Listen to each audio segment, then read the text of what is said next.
আসসালামু আলাইকুম। কি অবস্থা সবার? দেখেন বন্যায় আমাদের বাসার কি অবস্থা। সরি, বন্যায় না, বৃষ্টিতে একদম বন্যা হয়ে গেছে। একদম বাসায় কত পানি, পানি সব আটকে গেছে। এই যে আমাদের বাসার পেছন সাইডে, আর দেখেন এই বাসার উঠানে পানি। দেখেন এদিকে কি পরিমাণে পানি। ওই দিকের কথা না বলি, আচ্ছা চলেন একটু দেখাই। আচার না খাইলেই হয়, কি পরিমাণে পানি। পুকুরের বাঁধ ছেড়ে দেওয়া হয়েছে, তা না হলে পুকুরের মাছগুলো সব চলে আসবে। দেখছেন কত পানি। আর এখনো কিন্তু আমাদের কাছে একটা কাঁঠাল আছে। ওই পাশে প্রচুর পানি, ওই পাশে যাওয়া যাবে না। চলেন একটু পুকুর পাড়ে দেখাই আপনাদের।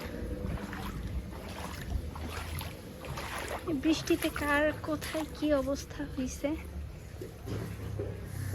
আমরা যতটুকু জানি চিটাগাংয়ের অবস্থা তো অনেক খারাপ। আর এই যে আমাদের পেঁপে গাছ বৃষ্টিতে বাতাসে একদম পড়ে গেছে, ঝড়ের মতো বাতাস হয়েছে। আল্লাহ, এদিকে অনেক পিছলা।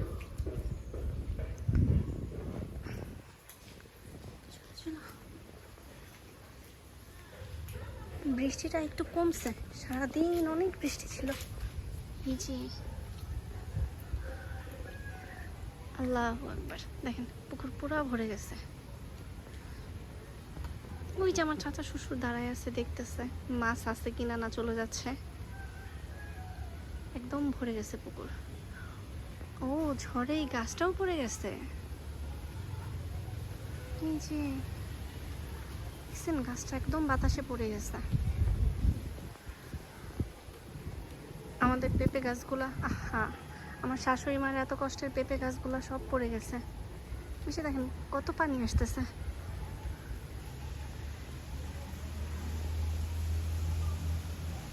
বাঁধটা না ছেড়ে দিলে তো একদম এখানে পুরো বন্যা হয়েই যেত।